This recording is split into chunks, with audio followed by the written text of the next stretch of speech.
Hi there, my name's Dassini and I'm a funeral celebrant, and I've put together a few things for the Abaya Ratna Trust. It's just a few things for you to think about when you are planning a funeral, yeah? So a good funeral, I would say, brings together all the different aspects of a person's life, all the different things that they were involved with over the years. All of that, as much of that, gets represented in the funeral. That can really help. I don't know if you've ever had that experience where you've been at the funeral of an elderly person and maybe it's like only the last 10 years of their life gets represented, and it can give this very flat, shallow sense to them, to the proceedings. So if you can, just really bring in the breadth of that whole person's life, and also, if possible, let that be represented by different people speaking about them or reading maybe different readings or verses. That also, that sense of participation, of different people participating, can really make the funeral feel more rich and have more depth. When I trained as a funeral celebrant, I got this very good advice about certain elements to try and include. Participation is one of them. So participation, ceremony and significance, yeah? So really letting it be clear that there's a ritual happening here which is significant and meaningful. And another element to include is roots, yeah? So again, having a sense of the whole of that person's life being represented gives a sense of where they've come from, who they are and what's made them the way they are. And then lastly, bringing in reality, yeah? So really feeling like the character of that person is present or is being acknowledged, yeah? Bringing reality into the room. And sometimes that means bringing in sadness. I wouldn't step back from that. If you're thinking about your own funeral, if you're thinking about doing a bit of work on that to help other people after you've died, then obviously things to think about are readings that you would like to include and music.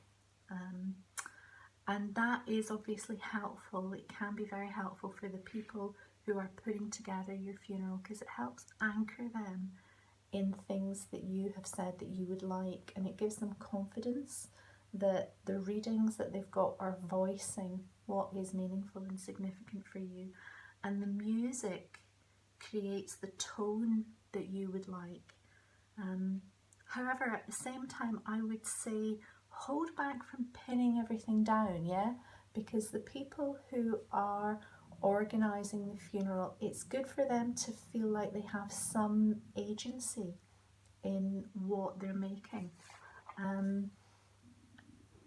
It gives them a sense that they are making a meaningful contribution. So that can be really simple, even if it's just like you've pulled together music or readings that you would like, but letting people putting this into being, letting them maybe choose the running order or finding the right readers for any poems and verses. And something else to think about in a funeral is the overall tone. And the tone is not a given. In a way, it's up to you to create that. I remember one time I was doing a cremation, and at the moment of committal, the committal is when the coffin is either withdrawn or it goes behind a curtain or it descends in some way. At the moment of the committal, rather than having me speaking words of committal, we had this soundtrack which was it was the sound of waves and sea and wind and seagulls, yeah? So it was like the sound of a seascape with these gulls crying and the waves and the wind, and it was just so expansive and elemental, and it had this sense of letting go because of the elemental quality, and a real sense of opening, yeah, at that moment of the committal of the coffin leaving. And it created a much stronger atmosphere than words could have conjured up somehow. So sometimes the tone of a funeral it might be kind of like joyful and appreciative, lots of gratitude. But sometimes the tone of a funeral, it is more mellow, and that can be good. That I wouldn't back off from that. I remember one time at a funeral, the family members were laying a rose on top of this lady's coffin, and her son came up and he took the rose from me, and then he just stood there and he just couldn't really move, and he just stood there for nearly a minute. And God, it was so charged. And I felt like, well, yeah, reality came into the room at that moment. There were tears, there was a feeling of heartbreak, and it just really thoroughly grounded the whole funeral.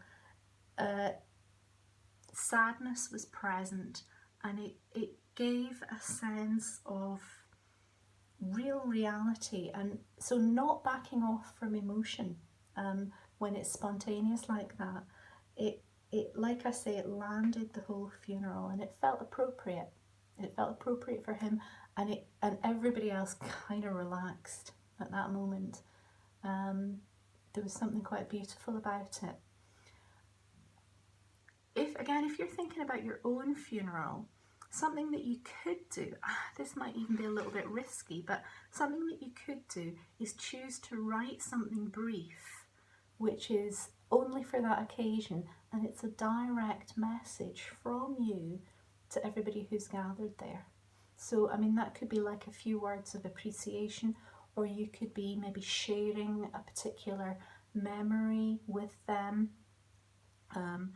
And remember, you will have died, and then this is a gathering of your family and friends who are there for you. So I guess it would be particularly powerful for them to hear your words spoken by somebody else on your behalf at that point. If you do any preparation for your own funeral, putting together different elements, don't forget to let someone know. Yeah, it's basic but important. Don't forget to let someone know, maybe let a couple of people know, and whatever you put together, make it accessible. Yeah, don't just leave it in a file in your computer. Print it out and label it and make it accessible, because you don't want that work to get lost. And lastly, I would say, if you are putting together a funeral for someone else, have faith in what you're doing, yeah? Have faith that the effort and the care that you're putting into it, the thought that you're giving it, will have a good effect, yeah? It will flower. So just put yourself into it, and the results will be felt by everybody who's there.